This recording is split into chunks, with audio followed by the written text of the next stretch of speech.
最近動畫嘅食物乾涸篇，唔少人見到飛鼠咬似卡娃都覺得好震驚啊，又俾佢兩個嘅互動萌到喎。不過咧，原來似卡娃曾經一度以為可以同飛鼠做 friend 㗎。到底似幾時開始討厭飛鼠嘅呢？飛鼠又點解淨係恰似一個呢？今集咧就會深入咁樣分析佢兩個嘅關係。開始之前記得訂閱、留言同埋 like 支持呢個 channel 啊！其實飛鼠一登場嘅時候已經整喊咗似卡娃噶啦。當時嘅大強啱啱奪取咗飛鼠嘅身體，逃離咗變成大強嘅飛鼠，就衝咗入小可愛一族嘅社群入面。當時似卡娃本身食住冰糖士多啤梨，等緊小白去完廁所，結果就俾飛鼠撞跌咗串士多啤梨。似卡娃望住跌咗落地嘅冰糖士多啤梨，流咗滴眼淚。不過見到小白之後，好快就冇事啦。冇幾耐之後，佢哋又見面啦。小白咧準備敲開個椰子飲裏面啲果汁，突然之間出現嘅飛鼠咧就學咗小白敲咗幾下，敲唔開就開始扮喊，跟住咧就逼似安慰自己。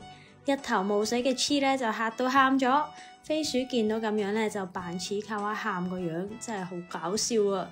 跟住咧小白就加快速度敲開個椰子俾佢哋飲，似咧飲緊嘅時候，飛鼠就不斷催佢快啲俾自己飲，完全冇喺度客氣啊！雖然飛鼠連續2次整喊咗似，但係感覺咧呢個時候都未被討厭，只係似未遇過咁霸道型嘅小可愛，嚇喊咗啫。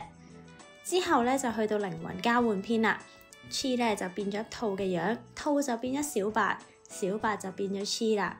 由於似發現咧繼續咁樣落去就冇辦法做自己啊，就算考到除草證都會印住兔個樣，於是咧3個人就決定揾方法換返嚟。呢個時候咧，即使係盔甲人都冇發現佢哋交換咗身體，淨係純粹覺得有少少怪怪地。但係飛鼠咧竟然即刻認得出似，仲走去嚇佢話乜嘢都唔會改變㗎。似聽到咁樣嘅説話咧，又即刻喊啦，好似咧失去咗希望咁啊。不過咧喺小白同埋兔嘅陪伴之下，3個人就繼續去交換咗靈魂嘅遊戲中心。似咧都暫時唔記得咗飛鼠講嘅嘢。其實飛鼠有機會咧係驚遊戲中心嘅老虎機會將佢同大強嘅身體換返嚟，所以咧想同佢哋講係冇用，希望佢哋放棄嘗試，同時咧亦都希望對自己講唔會有機會換返個身體嘅。咁第4次見面咧就係食物乾涸篇啦，飛鼠咧周圍都揾唔到食物，好肚餓，唯有就向似落手啦，想好似以前咁大啖大啖咁樣食咗啲小可愛一族啊！不過咧，因為而家嘅身體係飛鼠嘅身體，即係小可愛一族啦，啲牙咧未至於鋒利到可以一咬就致命，淨係將似個頭咧咬咗圈牙齒印出嚟啫。同埋咧，佢不斷咁講冇鮮味，冇鮮味。當時似咧已經嚇到傻咗啊，一路跑一路喊。第2次俾佢咬手嘅時候咧，仲用僅餘嘅雙腿踢開飛鼠保命。想像下你住嘅社區突然之間出現咗個癲佬，係咁追住你嚟恰，仲開始攻擊你，淨係諗下都驚啦，係嘛？似而家面臨緊嘅就係呢個情況啦。但係善良嘅佢咧，都係選擇咗拎辛苦採摘嘅莓俾飛鼠食，希望佢放棄咬自己啊。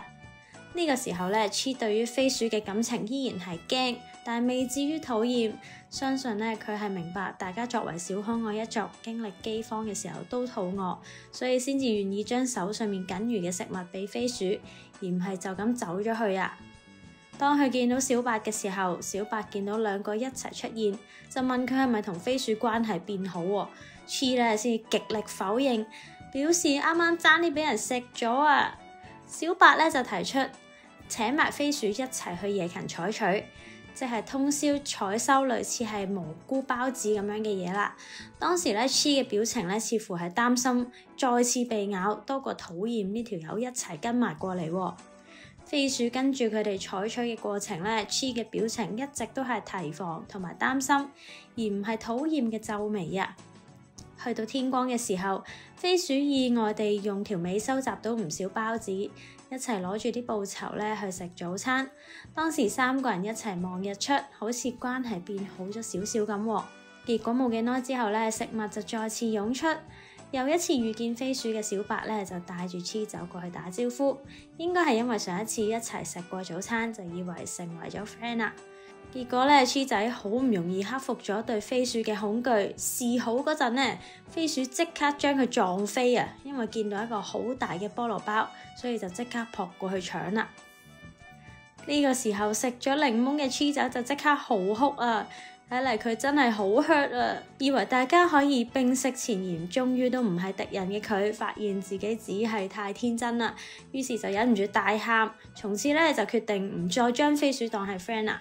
其實雖然黐仔好鍾意喊，但好似咁樣喊到擘唔大隻眼又合唔埋個嘴嘅嚎哭咧，其實次數都唔算好多。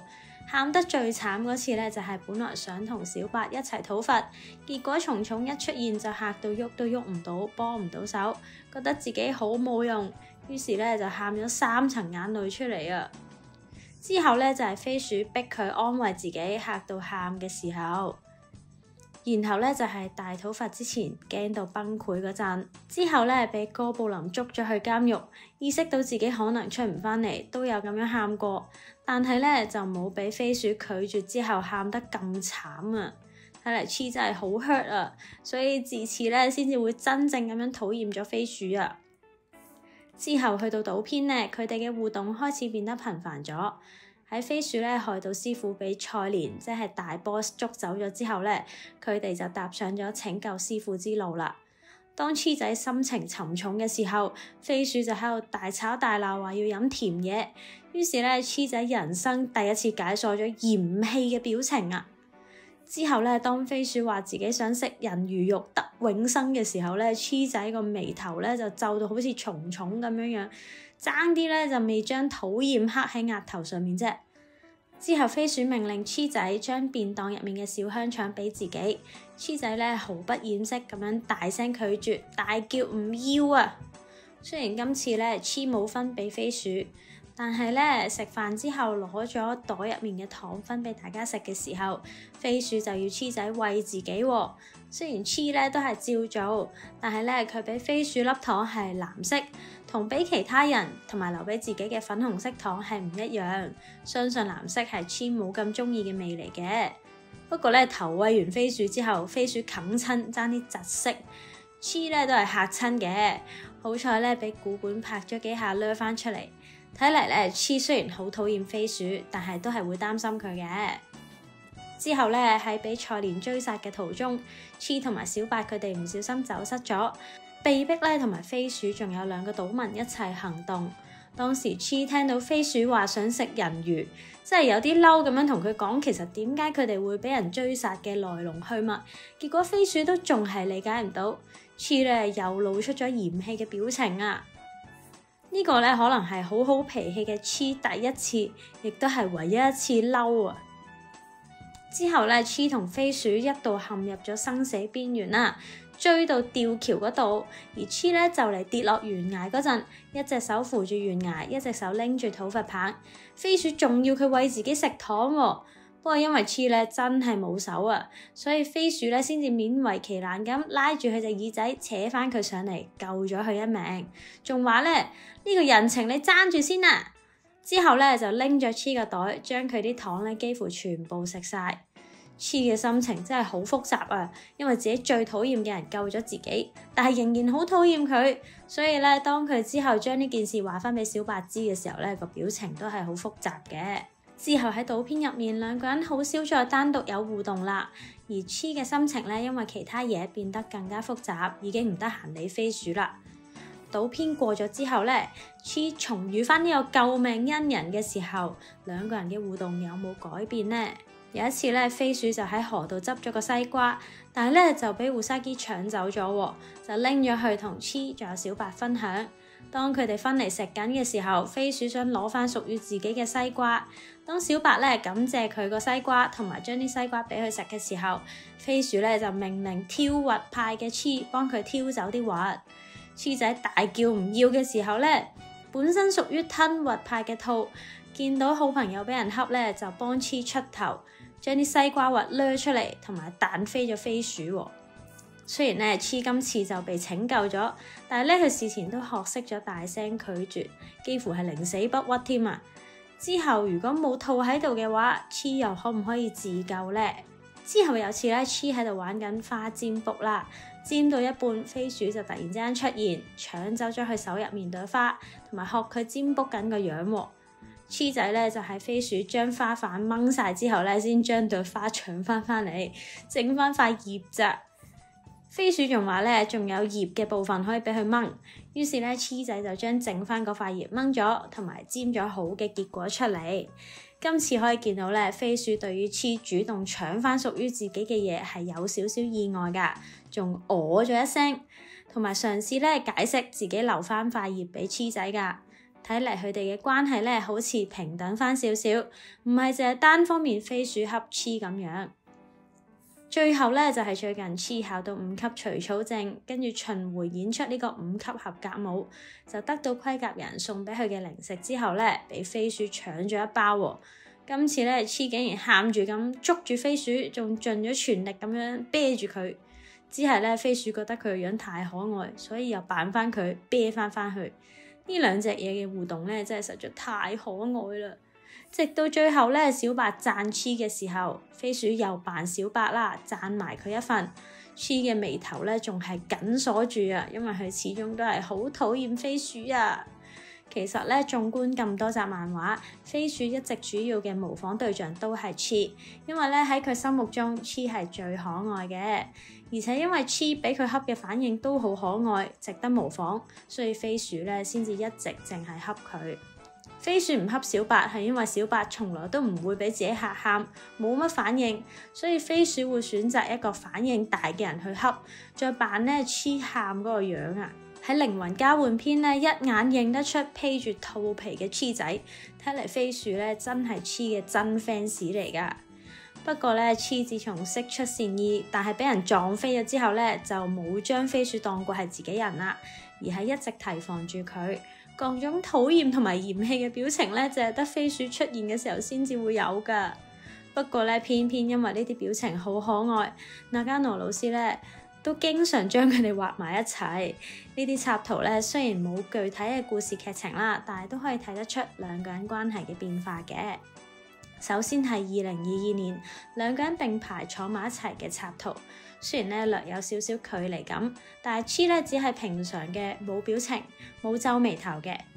但喺5月咧，黐示好，但係被無視咗之後咧，再經歷埋倒篇。喺23年嘅插圖入面，飛鼠不斷扮可愛，但係咧隔離就係黐各種嫌棄嘅樣啊。之後咧就係2024年，飛鼠食完自己個包之後，再想食埋黐嗰個，但係咧黐就拒絕咗佢嘅插圖。同年嘅3月，佢哋甚至打埋交添啊！不過咧黐冇打贏啦，最後俾飛鼠成隻騎咗喺上面，佢好唔服氣個樣真係好得意啊！去到2024年底啦，兩個人咧就戴住獨角仙同埋甲蟲造型嘅帽。不過咧，黐個表情好似好不滿啊，好似咧被逼要同飛鼠同台演出咁樣啊。睇嚟其實老師都知道黐仔對於兩個人頻繁嘅互動咧係好不滿嘅。雖然黐仔咧睇落成日都係被飛鼠恰啦，但係其實佢都慢慢學識咗拒絕同埋反抗，唔中意咧就講出嚟，而唔係引導小白出現咧先同佢訴苦，或者等兔哥救。個人咧就雖然係黐推嚟嘅，但係咧其實好中意睇佢兩個嘅互動啊。除咗因為黐仔嫌棄個表情好得意之外咧，好真實反映咗佢內心嘅厭惡，同時其實咧都係見證咗佢嘅成長，學識咗面對自己唔中意嘅人同埋保護自己。大家又點睇呢對小冤家嘅關係呢？睇完呢集分析，又有冇改變到你對佢哋嘅睇法呢？留言一齊討論啦〜